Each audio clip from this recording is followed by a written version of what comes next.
Welcome to the very first episode of How We Solve This. Today we are going to be talking about customer acquisition and how to acquire customers profitably. We've been working with a client recently who has actually been struggling to acquire customers profitably, so we thought this was a great topic to kick us off and something that hopefully a lot of people can relate to. Definitely. So just a bit of context on the client of ours. So we're working with a large sort of boutique Sri Lankan hotel. One of the challenges was acquiring customers, and their whole strategy around that was very driven by social media, which is great, and that's sort of a long-term focus, but the challenge with that is obviously getting profitability and revenue through the door as a relatively new business. They're about 2 years old. So what our sort of role within that was going into that company and breaking down why that revenue's not coming in as fast as it probably could be. So one of the areas that we actually look at is, whilst it's great building that social media element for the future, one of the areas that we looked at was, how can you get sort of quicker results? So a lot of people have got sort of not an anti-agenda, but they don't really like sort of third-party platforms because they think there's high cost to it. But we're very different to that. We see it as actually paying for that you're paying for that customer, but you're still acquiring that sort of long term. So myself and Andrew, we looked at sort of the OTAs and the third parties. But I don't know if you want to dive into the data part of it first on what we sort of looked into there, or maybe give a bit more context around that. Absolutely. I think, like you said, it can be a bit of a love-hate relationship with marketplaces. I think it was, with the client we were working with, it was very much seen as a burden. It was seen as a cost. They felt like they were giving away money. But when we looked at historically what they had paid on marketing expenses, things like boosting posts on Instagram, the cost to acquire each customer was significantly greater than the 20% that they would have paid for the fees on, say, an AirBNB or Booking.com. So for us, it was about working with the client to reframe the thinking on that essentially is a cost of acquisition, and it can be a fixed and stable cost that can help you to grow. So I think it was came to us as a marketing problem, but actually the real challenge is that they just didn't have the audience organically to be able to acquire customers profitably, and the efforts that they had put into paid just weren't delivering for them. So it sort of changed the focus for us in looking at saying, rather than fighting against someone like a Booking.com who frankly spend an obscene amount of money, particularly on paid search, like you just couldn't get anywhere near them, that they would blow your budget out within half an hour. So it was reframing that thought and thinking, how do we go where the audiences are and work with them rather than trying to fight against them with a significantly more limited budget. Yeah, and I think on our first ever podcast, to have just go on a sort of a third party site probably seems like one of the most simple things and probably the most simple piece of advice, but it is really that simple, and I think people don't always look at it that simply. And it's not as simple as just putting the hotel on that OTA, as they call it, which is that third party booking platform. It's about optimizing, and I think that's what you really need to do. So no matter what that platform is, I think what a lot of people will do is just put it on there and hope.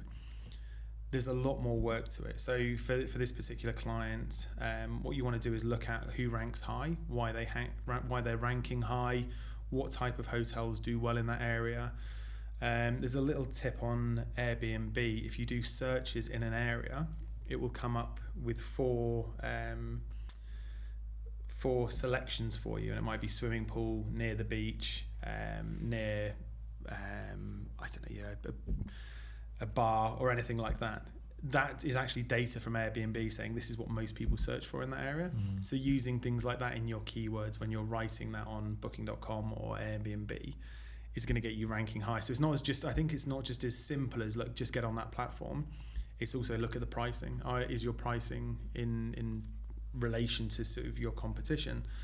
Are your competition putting offers out? Because offers on Booking.com, for example, are fantastic. That's one of the easiest ways to acquire a customer is look at their Genius program and actually market to that. So your hotel's $300 a night, offer them $250. the more Booking.com sees people staying, the more it will continue to grow, and then it will just start actually positioning it to more people. So you actually probably spend more than 20% upfront, because you're actually discounting as well, like we saw. So you might actually end up discounting, or it might be a bit of a loss earner, a little bit, but it's then gaining traction on those platforms. So you get to the point where it's running itself, and then you're just sort of slow optimizing month on month, little tweaks rather than big sort of changes. Is what we found with that. But I think that was a really important point, because I remember looking into what are the sort of key factors of the ranking engine for Airbnb and Booking.com, and ultimately these platforms are there to give their customers what they want. So the more that they see a property is getting views, is getting clicks, getting bookings, getting reviews, importantly. I remember looking at the example in Sri Lanka. Distance to the beach was one of the most searched terms, and we were looking on platform and off platform. So we were looking at data from Google Search Console as well, understanding what people that were booking in that particular region were looking for, what were the key decision-making factors. So, one, making sure that was in the review listing, but then, as James said, once you started getting momentum, you rank higher, and you really get that flywheel going of predictable revenue coming in with fixed cost, and sort of understanding what your customer cost of acquisition was versus your the value that you were generating from that particular customer. I think it is interesting. It's a great opportunity for hotels, and I think the reason that is because of the strength of the market, the players there, and also how aggressively they go after new customers. I know we were talking off air about this sounds simple, it sounds easy, but actually it's not necessarily the route for every single client. We're talking about there's another client that we work with, e-commerce business, and for them their marketplace or their way to acquire customers would be Etsy. But the challenge with Etsy is there has been a real race to the bottom in terms of price. So the question there is, would you potentially devalue your product by listing on Etsy? What's the pros and cons of each? But I think the major difference with say an art marketplace versus the hotels marketplace is Etsy don't spend as much money to try and acquire customers as say a hotels.com do. I remember looking at the cost per click bid ranges on paid terms that related to, like, say, hotels in Sri Lanka. And every time you would just see Booking.com just spending, and just really sort of making that challenge of direct acquisition quite tough for small independent players. But then the beauty of working with them to sort of build that audience and build that momentum was the content that we created. We started getting people at the property, people sharing on their social media that we were then able to reshare on ours. But also I know we had a lot of influencers that reached out just because they saw us visibly on those platforms as one of the best hotels in the particular area of Sri Lanka.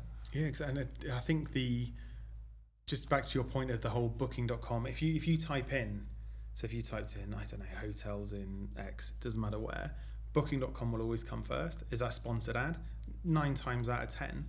So for me, it's like, why would you spend, like, if you're going to click on Booking.com, you're going to click on Booking.com, no matter what. So I don't think there's necessarily we're probably going on to a bit of a future topic here, I think, actually, as well. So I'll rein this back a little bit, but let them do the heavy lifting and pay for that customer. But I think the one question I would actually push it back to you as a little bit is, so let's just say you're a hotel and you're a boutique hotel, so you're not flush with cash or anything like that. You've got social media and you've got the OTAs. How would you manage both? Because the thing is, the social media you still want to obviously build because that's the long-term part, whereas the OTAs is the cash bit now. So how would you sort of manage those two, do you think? Or what advice would you give to people if they were saying to do that? So one of the things I think is super, super important with the social media is social proof. I think you can generate your own content, but there's something really powerful from having content that comes from people that stay with you. And I think, if you think about it as getting momentum and getting things going, it can be really, really beneficial to start acquiring customers, in a way that's actually quite predictable. You know how much money you're going to pay to acquire each customer, and most importantly, you only pay out once you've actually got that sale. So for a small business that's maybe tight on cash or liquid assets, it can be a great way of getting things going while you start building that social proof, that content, that visibility on social media. I think you've got a cold start problem of actually building your own audience on social media, particularly organically. But then the beauty that you have is once people have started staying with you, once people have started visiting, started creating their own content, you start getting word of mouth referrals, you start getting people that are maybe more price sensitive that would look on booking.com, but then they would check direct to see if they can get a better rate. I think that's a sort of fascinating play that you can use, is leverage the visibility of the marketplace, but then maybe have a slightly more competitive offer if you book direct, which can help you sort of increase that profitability over time and look at reducing that cost of acquisition from maybe the 20% fix that you would pay directly. So yeah. I think it's a blend, and I think it evolves over time depending on the immediate needs of the business. I know in the example we talked about, there was an immediate need to drive revenue quickly and sort of help build cash reserves for the next phase of growth. But I think now what's interesting looking at it is, we are making a more conscious effort to leverage social media. We are making a more conscious effort to generate those direct bookings, but we still have that steady flow of bookings coming from ultimately where the customers are. I suppose an interesting point as well with this is, what is the type of customer? Because I think when you've got a boutique hotel, when you've got a more premium offering, the customer more often than not tends to be quite time poor. They're not going to necessarily look around 10 different boutique hotel websites. They're going to go to an aggregator where they can kind of quickly filter down their choices. So I think for certain customer sets or cohorts, you might actually be missing out because they don't want to or have the time to spend looking through a lot of independent offerings. Yeah, but I think that's the great thing as well, actually, we've not touched on, is any of these platforms have incredible sort of reports and data.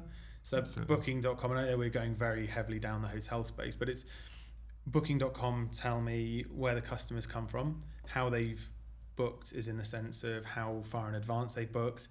And you actually start getting a picture of your customer. And I think that's the point you touched on there a little bit, was it sort of changes. So once you start on all the third parties, people start to know you. You get more influencers understanding who you are and what your brand is. They then contact you about free stays. They will then develop a load of content for you that you can then use on your social as social proof. And then you start getting the bookings. And it's almost like that. It's almost like starting a slow train, isn't it? It's getting to that point of, use this as your coal almost, and then it will sort of turn itself into energy and etc. To wrap up, the story today was really focusing on how to acquire customers profitably, really thinking about what is that cost of acquisition to lifetime value, but understanding that you will need to evolve and adapt your approach over time. I think the third-party sites can be a great way to get that flywheel going, but don't ever get comfortable, don't ever rely on one single distribution channel. Look at it as an opportunity to build cash, to experiment and explore and test other opportunities.